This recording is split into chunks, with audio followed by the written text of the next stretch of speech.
Hi, my name's Leo and I'm a boat builder and a sailor, and I'm on a mission to rebuild and restore the 108-year-old classic yacht Tally Ho.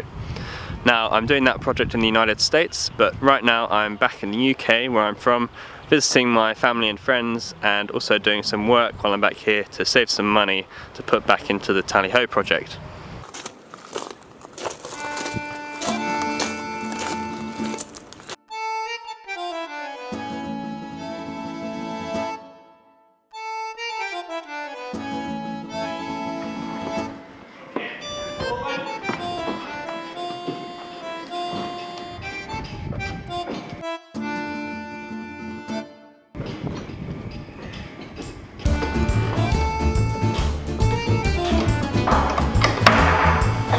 Is that going in it? No, I think you need a bigger hammer.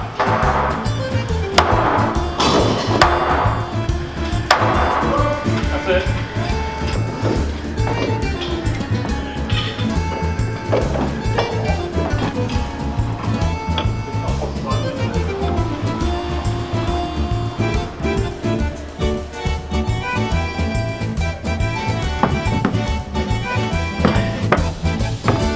So the yacht behind me here, which I'm going to be working on, is a Dallimore.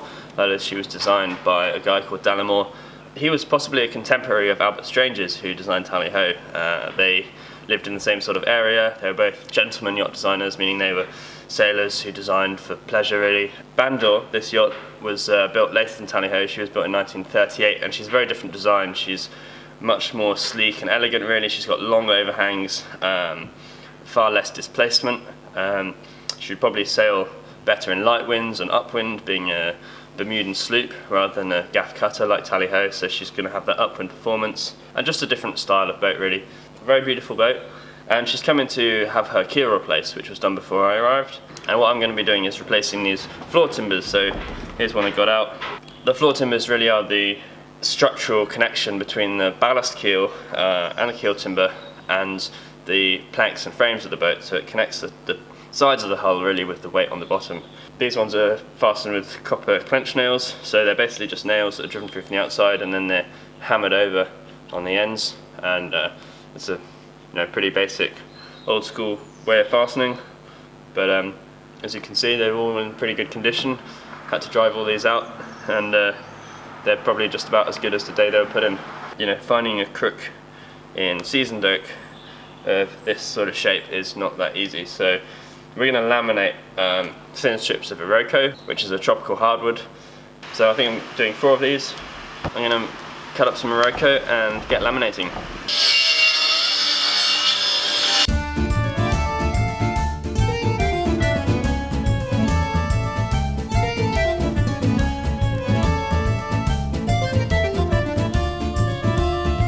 So this is the result of the lamination.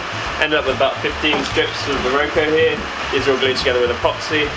Now, personally, I don't particularly like working with epoxy. It's sticky, nasty, chemically stuff. But it is an amazing product. It makes lots of things possible that weren't possible before it was invented. Things like this. So this is now as structurally sound as one grown solid piece. Probably more so because it's not going to have any knots or defects in it.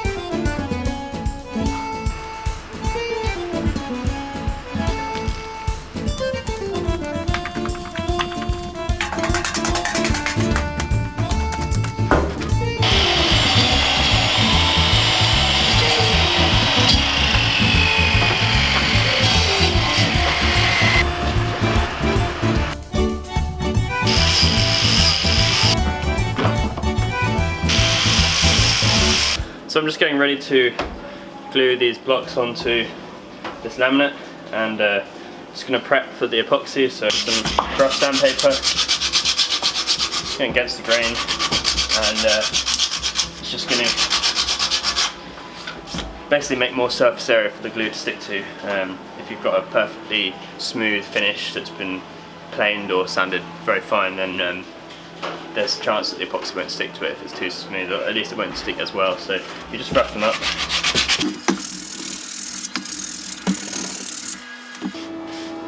I'm just cleaning the dust off and also cleaning any oils off from the wood, and for that I'm using acetone.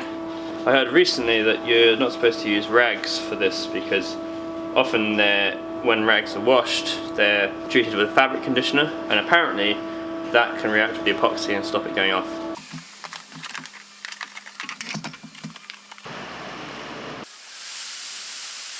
Now with epoxy, as opposed to with polyester resin, it is really important that you get the measurements exactly right. That's the main reason that epoxy fails, is that it's measured incorrectly or inaccurately. And my gloves are falling apart now because of the acetone I've been using. Epoxy is exothermic, which means it gives off heat as it cures, but it also cures faster with heat. So if it starts to give off its own heat, it can very quickly start to cure too fast and it will turn into a gooey, smoking mass. When you mix it, and it's important to mix it very well with something flat like this so it really mixes in, you don't want to cup your container in your hands. Even the heat of your hand holding the container can start to set it off early, and we want a nice long pot life. We want to keep it working as long as possible, and then once it's all on, clamped up, then we'll fire a little bit of heat on it, and that will encourage it to go off properly. So I'm going to give it a really good mix here.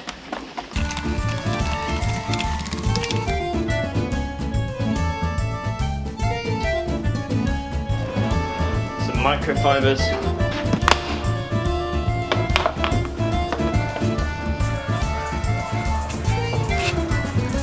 Right, so now I've got my thickened glue. It's pretty thin really, so it can squeeze out. I'm just going to do a thin layer of this because there's not really too many gaps, it's pretty tight fit.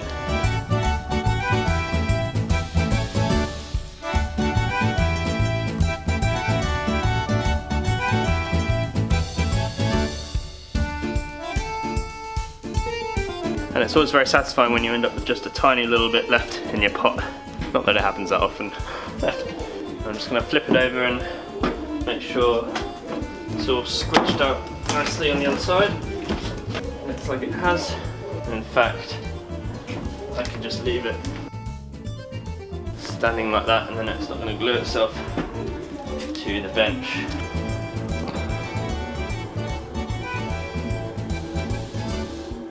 I'm going to leave these heaters here and put a tarp over the top.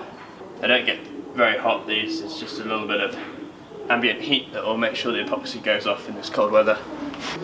Now you can see the new keel timber that they've put into this boat. When they took the ballast keel off, they replaced the keel timber and they put it all back on. If the ballast keel is in slightly different position, even just by a quarter of an inch forward or back or something like that, then the keel bolt holes are going to come out the top of the keel in a slightly different place, which means the floors might need to be in a slightly different place, because it's pretty important to get those keel bolts coming through the centre of the floors to get maximum strength.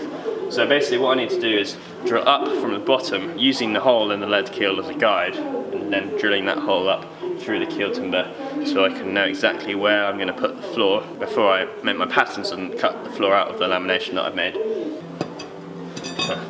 Well, unfortunately the drill bit that I'm trying to use is too long to actually fit underneath the boat.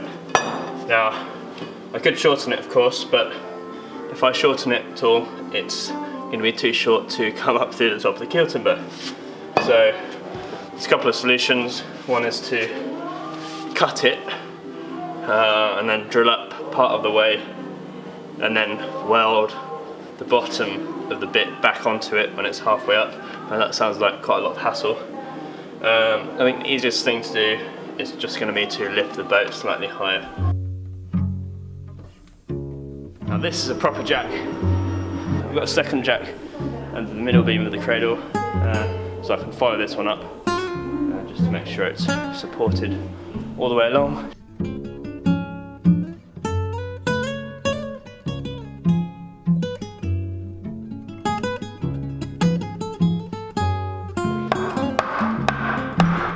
So I've now got enough room to get under the boat. I just started out with a short bit to clear the tar of the bottom of the hole.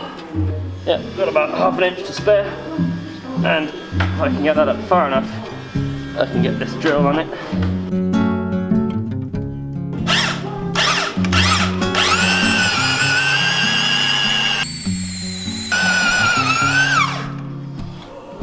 There we go, job done for now.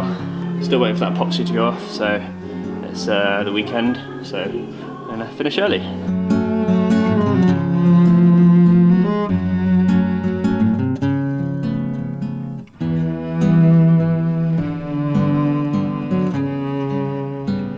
Well, it's the morning after the night before, so to speak, and I'm glad I put this heater on because it's got pretty cold, but I can see by my mixing pot that the epoxy went off pretty well.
Leo is filming again. Try and look like you know what you're doing. I'm trying.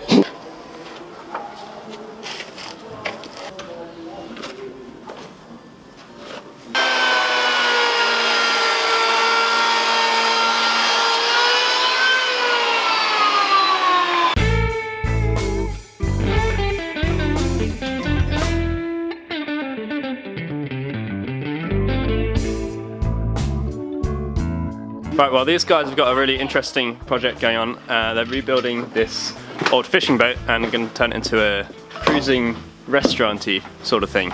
Is that right? Yeah, that's right. Yeah, that's right. And I just turned up for coffee at a really inopportune time because I've been roped into moving this rather heavy looking engine around with these guys.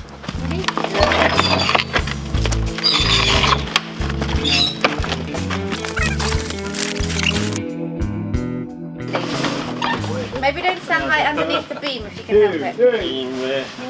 Can't really help it. It's quite bendy, but yeah, I reckon it's fine. There we go.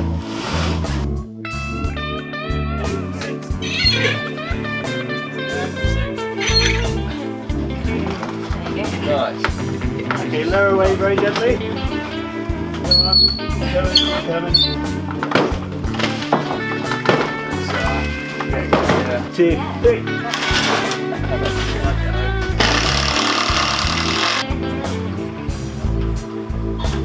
What's the plan here? Well, I have no idea. Excellent. Glad to know someone's in control. Definitely. Little test it, yeah? Okay. 3, 2, 1. Wait. Oh, let's carry on. You okay? Mind your fingers. We can just sit it on the edge there. For a second. There we go. Everyone clear? How's your foot? Oh yeah, it's sitting on my steel toe cap, really nice. Okay, there we go. Oh, we can't actually put it in the hole because we haven't cut the shaft off. Right, well let's leave it here then. It's fine, down will be easy. Push it. Yeah. Cool. You can think of loads of ways to get it down. Yeah. Sneeze near it. We are starting a new adventure and it's going to be called Blue River Table. And we're going to turn this old fishing boat into a bespoke river cruise, gentleman's launch, business. And dining experience on the river. On the river. Nice. And what's the story with the boat? Where did the boat come from?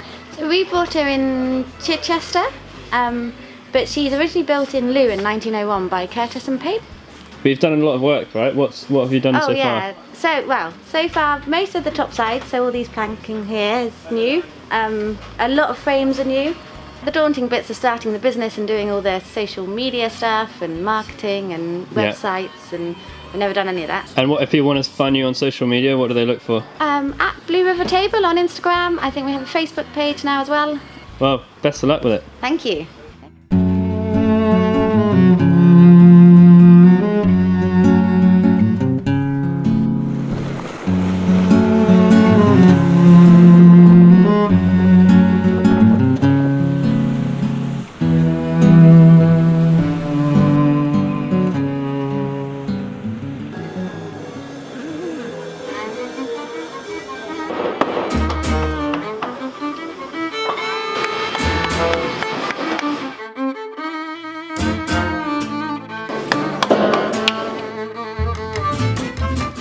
Can you tell the camera what your name is and what you're doing, do you think? Hey,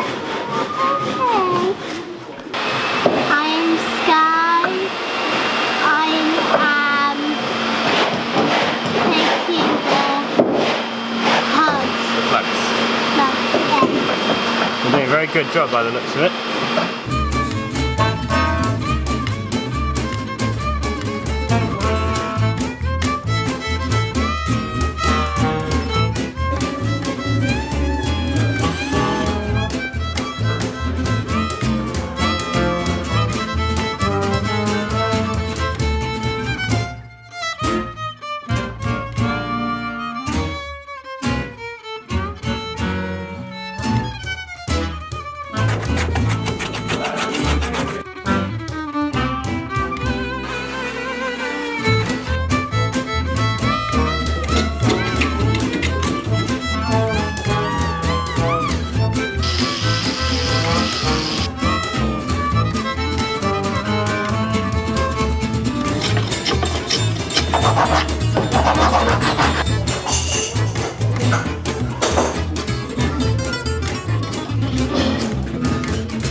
Right, well that's it for now folks, thanks a lot for watching, and massive thank you to everyone who's donated or otherwise supported the Tally Ho project. It makes a massive difference and means I'm able to keep making these films, so really appreciate that, and thanks everyone else for watching, and I'll see you all next time. Cheers.